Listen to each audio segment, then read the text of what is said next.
नमस्कार बच्चों, स्वागत है आपके अपने प्लेटफॉर्म सक्सेस कम्पिटिटिव क्यूज पे। हम लोग एक प्रीपोजिशन का सेशन लेकर आए हैं जो कि बच्चों का काफ़ी डिमांड था और बच्चों लोग ने बोला था कि इस प्रीपोजिशन पर कृपया कर वीडियो बनाइए सर। तो हम लोग एक शॉर्ट समरी के रूप में, ताकि आप लोग क्विक रिवीजन कर सके, क्योंकि आपका एग्ज़ाम काफ़ी नज़दीक है। तो आपका टाइम वेस्ट ना करते हुए हम लोग इस सेशन को स्टार्ट करते हैं और एक क्विक रिवीजन, मतलब कम टाइम में क्या होता है ऑन, क्या होता है इन, इस तरह से हम लोग पढ़ेंगे और समझेंगे। तो चलिए हम लोग प्रीपोजिशन का पहले मतलब समझ लेते हैं। क्या है प्रीपोजिशन? तो प्रीपोजिशन का मतलब होता है, पहले इसका हम लोग मीनिंग समझेंगे कि इसका यूज कहाँ होता है, इसको हम यूज कैसे करते हैं। तो चलिए, preposition is a word which show the relation between a noun या pronoun and some others word in a sentence. तो ये जो प्रीपोजिशन एक वर्ड है जो क्या शो करता है, एक रिलेशन शो करता है। किसके बीच, किसके बीच रिलेशन शो करता है? चलिए, किसके बीच रिलेशन शो करता है? तो नाउन और प्रोनाउन के बीच। ये थोड़ा ज़्यादा मोटा हो गया है, चलिए ठीक है। नाउन और प्रोनाउन के बीच ये रिलेशन को शो करता है, या सम अदर वर्ड्स को भी। तो इसका मतलब हम लोग क्या समझें कि एक प्रीपोजिशन एक शब्द है, एक वर्ड है जो शो करता है रिलेशन किसके बीच, नाउन और प्रोनाउन के बीच और सम अदर वर्ड के बीच। जिससे अगर हम इसको सेंटेंस को भी देखें, देखिए somebody is knocking at the door. देखिए इसमें क्या है, प्रीपोजिशन कहाँ पर है? ये जो एट क्या है, एट एक प्रीपोजिशन है और द डोर क्या है, नाउन है, और नॉकिंग क्या है, वर्ब के रूप में काम करेगा। तो देखिए नाउन किसके बीच रिलेशन जोड़ रहा है, जो प्रीपोजिशन है किसके बीच रिलेशन जोड़ रहा है, नाउन और सम अदर वर्ड्स के बीच। आगे अगला सेंटेंस अगर हम देखते हैं तो अगला सेंटेंस में है the teacher was angry with Tulika. तो देखिए विथ क्या है, एक प्रीपोजिशन के रूप में काम कर रहा है, तुलिका क्या है, नाउन है, और बा एंग्री एक अदर वर्ड्स के रूप में। तो इससे हम समझ गए कि प्रीपोजिशन क्या है बच्चों। प्रीपोजिशन है एक रिलेशन शो करता है नाउन और प्रोनाउन के बीच में और सम अदर्स वर्ड्स के रूप में बीच में। तो चलिए हम लोग आगे पढ़ते हैं कौन कौन प्रीपोजिशन है, कैसे यूज होता है, एक क्विक समरी जो कि काफ़ी कम टाइम में आपको रिवीजन होगा। और इसके पीडीएफ अगर प्राप्त करना चाहते हो तो टेलीग्राम चैनल पर जाकर प्राप्त कर लीजिएगा और ये पीडीएफ आपको काम करेगा। और अगर आप कभी भी इसकी रिवीजन करना चाहते हैं तो इस पीडीएफ से कर लेंगे। और जैसे ही ये एग्ज़ाम ख़त्म होगा तो एक अच्छी सी वीडियो आपके प्रीपोजिशन के लिए बनाऊंगा, क्योंकि अभी टाइम कम है। तो वीडियो छोटा बनाने के लिए हम लोग आगे चलते हैं। चलिए अब हम लोग प्रीपोजिशन में कौन कौन सा प्रीपोजिशन होता है। तो एक होता है प्रीपोजिशन ऑफ प्लेस, एक क्या होता है, प्रीपोजिशन ऑफ प्लेस। तो और दूसरा क्या होता है, प्रीपोजिशन ऑफ मूवमेंट। क्या होता है, प्रीपोजिशन ऑफ मूवमेंट। तो हम लोग दोनों के बारे में बात करेंगे। तो प्रीपोजिशन ऑफ प्लेस और प्रीपोजिशन ऑफ मूवमेंट के बारे में कौन कौन आता है प्रीपोजिशन ऑफ प्लेस में। तो कौन कौन आता है, ऑन आता है, एभव आता है, इन हो गया, at, in front of, behind. इस तरह से हम लोग करके काफ़ी पढ़ेंगे। और प्रीपोजिशन ऑफ अगर मूवमेंट के बारे में बात करेंगे तो क्या होता है, अक्रॉस, थ्रू, अलोंग, अराउंड। इस तरह से हम लोग धीरे धीरे करके सारे के बारे में पढ़ेंगे। तो चलिए हम लोग पहला पढ़ते हैं ऑन के बारे में। देखिए ऑन, अगर हम ऑन प्रीपोजिशन के बारे में बात करते हैं तो फर्स्ट ऑफ ऑल हमारे माइंड में आना चाहिए कि ऑन, तो ऑन क्या होता है, किसी के ऊपर। जैसे आप टेबल के ऊपर बैठे हुए हैं और वो भी किस रूप में रहना चाहिए, सटा हुआ रहना चाहिए, सतह को टच करते हुए रहना चाहिए। जैसे अगर हम एग्जाम्पल की बात करेंगे, the book on the table. तो देखिए जो बुक क्या है, टेबल पर सटा हुआ है, क्योंकि टेबल पर बुक रखा हुआ था। क्या हम लोग यहाँ पर प्रयोग करेंगे, ऑन द टेबल। दूसरा सेंटेंस की अगर हम बात करेंगे तो the clock is on the ball. तो क्या हो गया, क्लॉक जो है बाल पर क्या हो गया है, रखा हुआ ही रहता है, मतलब सटा हुआ है, क्या हो जाएगा, on the ball. Next sentence, they are sitting on the grass. तो हम लोग जब ग्रास पर बैठे हुए रहते हैं तो हम लोग का क्या रहता है, शरीर, बॉडी जो ग्रास के साथ क्या रहता है, कनेक्ट रहता है। तो इसमें किसका प्रयोग करेंगे, हम लोग ऑन का प्रयोग करेंगे। तो हम लोग अगेन ऑन का प्रयोग कब करते हैं आप लोग समझे होंगे। और फिर से एक बार अगेन रिवीजन करते हैं। ऑन, ऑन का प्रयोग हम लोग करते हैं ऊपर के सेंस में। कैसे करते हैं? ऊपर के सेंस में। क्यों? जो कि सतह से टच हुआ रहेगा। कहीं पर भी on the table, on the grass, on the bench, on the chair, इस तरह से रहेगा तो ऑन का प्रयोग करते हैं। लेकिन एक ऑन टाइम होता है जो कि आपको एग्जाम में कंफ्यूज करने के लिए देगा कि ऑन टाइम, तो एक आइडम फ्रेज, आइडमेटिक की तरह प्रयोग होता है ऑन टाइम। बिल्कुल ठीक समय पर। क्या होता है? एकदम बिल्कुल ठीक समय पर, ना तो समय के पहले ना तो समय के बाद। ऑन टाइम नहीं बोला जाता है जिस तरह से क्या कि बोलता है कि बच्चा ऑन टाइम है, मतलब बच्चा लोग क्या करता है, समय पर आए एकदम, ना कि इधर, ना ही पहले ना ही बाद। चलिए ऑन के बारे में आप लोग समझ गए होंगे। हम लोग आते हैं एभव के बारे में, जो कि काफ़ी कन्फ्यूजन पॉइंट होता है। एभव और ओभर में बच्चों को एभव और ओभर में बच्चों को काफ़ी कन्फ्यूज होता है। तो चलिए हम लोग धीरे धीरे करके समझते हैं एभव और ओभर में। तो चलिए, एभव मतलब होता है ऊपर, सतह को टच नहीं करते हुए। देखिए यहाँ पर लिखा हुआ है कि एभव का हम लोग प्रयोग करते हैं सतह को टच नहीं करते हुए, लेकिन किसके? उसके ऊपर ही। देखिए, तो यहाँ तक आप लोग समझें। तो इसका एग्जाम्पल क्या होगा? The clock is above his head. देखिए, जो हमारा जो घड़ी होता है क्या होता है? माथा के ऊपर होता है, ना ही सटा हुआ रहता है। तो जैसे अगर फैन की बात करेंगे, अगर हम फैन की बात करेंगे या तो फिर बादल की बात करें तो क्या होता है? एभव का ही प्रयोग करेंगे। आगे सेंटेंस है the plane is flying above the cloud, मतलब जो प्लेन है बादल के ऊपर क्या कर रहा है? फ्लाइंग कर रहा है। इसमें एभव का प्रयोग करेंगे। ये एभव में एक बात ध्यान रखना है, क्या करेगा? टच नहीं रहता है। क्या करेगा? टच नहीं रहता है। उसी तरह अगर ओभर का ही बात करेंगे तो ओभर में 3 बेसिक यूज होता है। एक सटा हुआ रहेगा, एक सटा हुआ नहीं रहेगा, और एक छोर से दूसरे छोर के रूप में भी ओभर का प्रयोग करते हैं। क्योंकि ये कन्फ्यूजिंग पॉइंट है बच्चों, तो इसको समझने में थोड़ा टाइम लगेगा। और हम लोग जब अगर एग्ज़ाम ख़त्म होगा उसके बाद फिर हम इस पर एक अच्छी सी वीडियो लाऊंगा, क्योंकि जो कि पार्ट बाय पार्ट करके एक स्पेशल वीडियो करके समझाऊंगा। अभी टाइम बच्चों के पास कम था, सोचा ऐसे ही समझा देता हूँ ताकि एक माइंड में थोड़ा रिवीजन हो जाए अगर बच्चों लोग पढ़े होंगे तो। चलिए, ओभर का प्रयोग देखिए। अगर हम ओभर का प्रयोग करते हैं, मान लीजिए एक नदी के बीच में पुल है। एक नदी के बीच में क्या है? पुल है। तो क्या एक साइड से लेकर दूसरे साइड दोनों तरफ रहता है पुल, तो उसमें किसका प्रयोग करेंगे? ओभर का प्रयोग करेंगे। देखिए लिखा हुआ the bridge was built over the river. इसमें किसका प्रयोग करेंगे? ओभर का प्रयोग करेंगे। जैसे अगर सटा हुआ नहीं की बात करेंगे, मतलब दोनों में सटा हुआ नहीं रहेगा, the sky was clean blue over my head, ये भी नहीं सटा हुआ। तो आप लोग एभव और ओभर में थोड़ा री कीजिएगा। आप लोग को अगेन इसको PDF को पढ़िएगा तो ज़्यादा सा समझ में आएगा। अगर हम देखिए नेक्स्ट प्रीपोजिशन इन की बात करते हैं। देखिए, इनका प्रयोग बहुत सारा जगह होता है, बड़े स्पेस में या तो फिर कोई क्लोज सरफेस में, मतलब एक घिरा हुआ कमरा में, इस तरह से बंद सरफेस या बंद स्थान या बंद स्पेस में इनका प्रयोग करते हैं। इन मतलब होता ही है में, किसी के अंदर। जैसे example, they are in the room. क्या हो गया? They are in the room.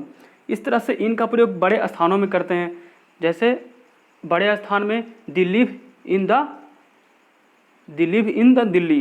Delhi क्या हो गया? बड़ा स्थान हो गया। मुंबई क्या हो गया? बड़ा स्थान। लेकिन यही बोल देगा छोटा स्थान में, तो छोटा स्थान में ऐट का प्रयोग करते हैं, जो कि हम लोग आगे चर्चा करेंगे।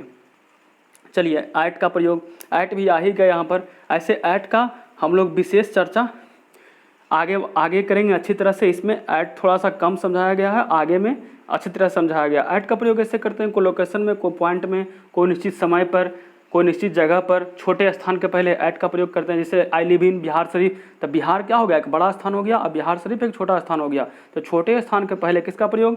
ऐट का प्रयोग। अब बिहार की पूरी बात करेगा तो इनका प्रयोग। जैसे दिल्ली की बात करेगा तो दिल्ली में किसका प्रयोग?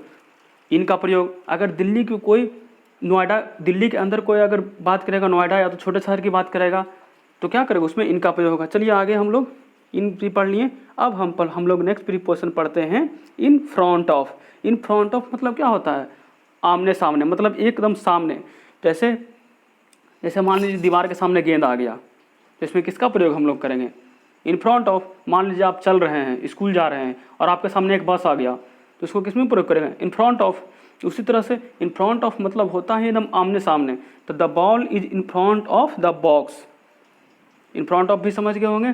अगर नहीं समझे तो एक एग्जाम्पल और, जैसे मान लीजिए आप लोग खेल रहे हैं, खेलते खेलते आपके सामने एक फुटबॉल एक बैग आ गया तो क्या बोलेंगे, इन front of, in front of का प्रयोग करेंगे।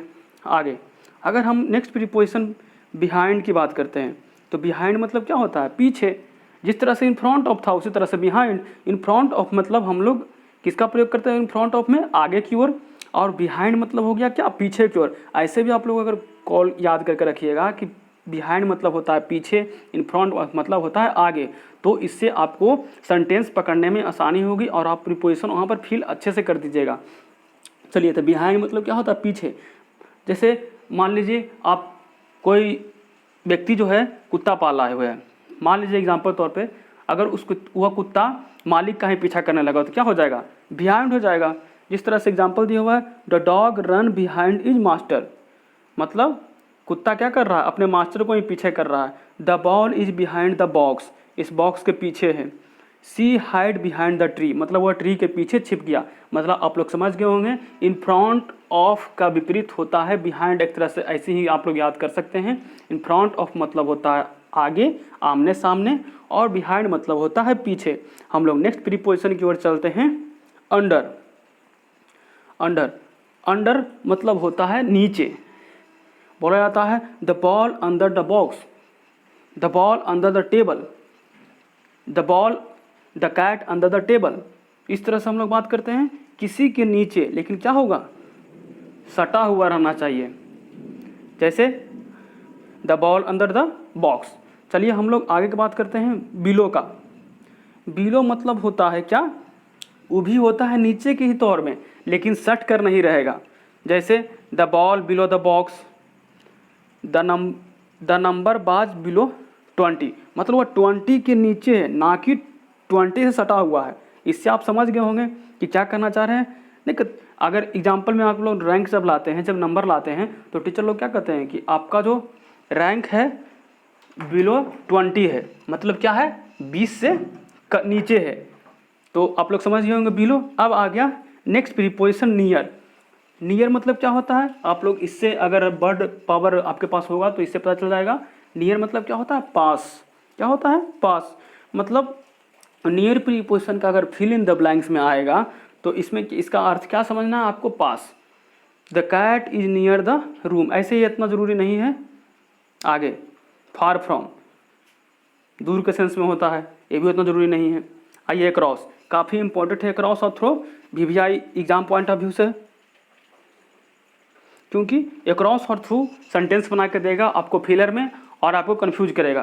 तो अक्रॉस मतलब होता है एक पार से उस पार, मतलब इस पार से उस पार अगर आपको जाना है। मान लीजिए कोई रिवर है, कोई नदी है, आपको इस नदी के तट से नेक्स्ट मतलब आर पार होना है, तो इसमें किसका प्रयोग करेंगे, अक्रॉस का प्रयोग करेंगे।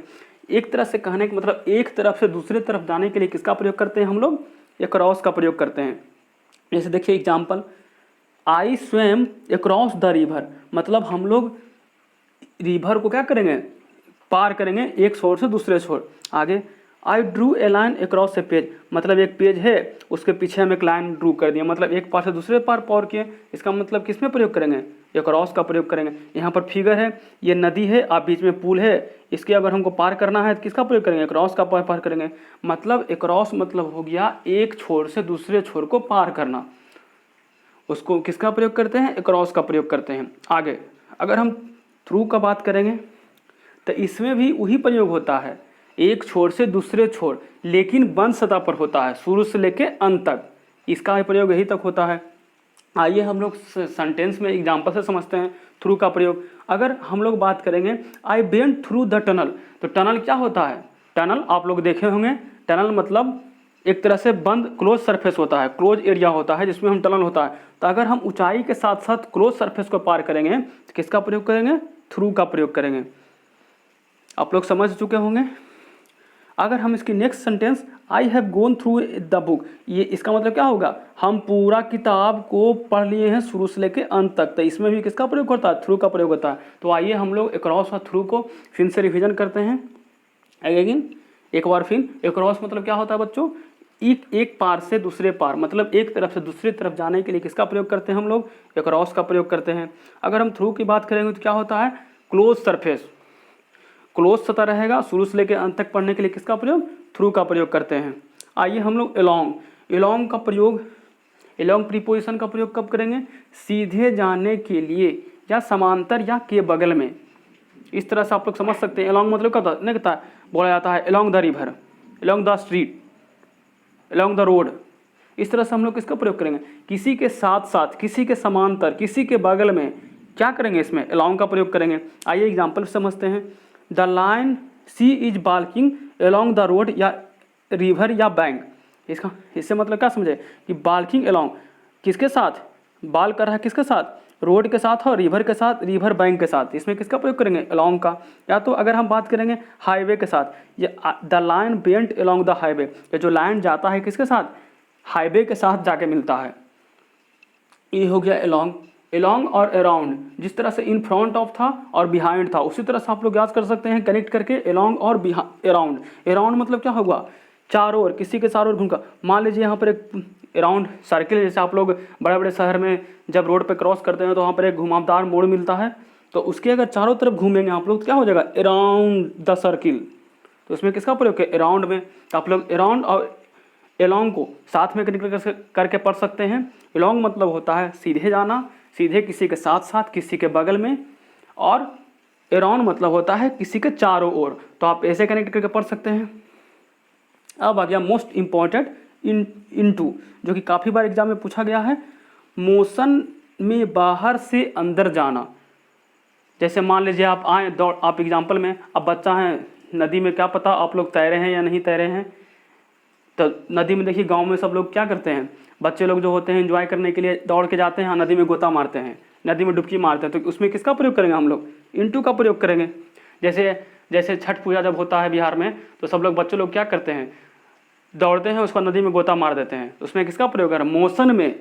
डैट मीन्स मोशन में किसी के अंदर जाना, इनटू का प्रयोग होता है। जैसे आप लोग गुस्सा में, कभी गुस्सा होते होंगे तो क्या करते हैं? तेजी में रूम में चल जाते हैं। क्या करें? उसमें किसका प्रयोग करेंगे? कौन सा प्रीपोजिशन? Into the room. कौन सा preposition? Into the room.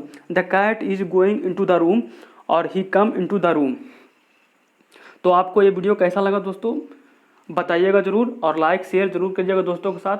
Time कम रहने के कारण आपका एग्ज़ाम काफ़ी नज़दीक आ गया है और आप लोग डिमांड किए थे, इसलिए हम लोग शॉर्ट एक तरह से मतलब कम टाइम में एक बस रिवीजन तौर पर इसको आप लोग देख लीजिएगा शुरू से लेकर अंत तक। और वीडियो को लाइक कीजिएगा ज़रूर, शेयर कीजिएगा, सब्सक्राइब चैनल को करना ना भूलें। और इसका नेक्स्ट पार्ट हम जल्दी लाएंगे, कल शाम तक में नेक्स्ट पार्ट भी लाएंगे, क्योंकि अगर पूरा पार्ट पढ़ाएंगे तो ये वीडियो लंबा हो जाएगा और आपको फिर इंटरेस्ट नहीं रहेगा। तो चलिए, धन्यवाद दोस्तों, जय हिंद।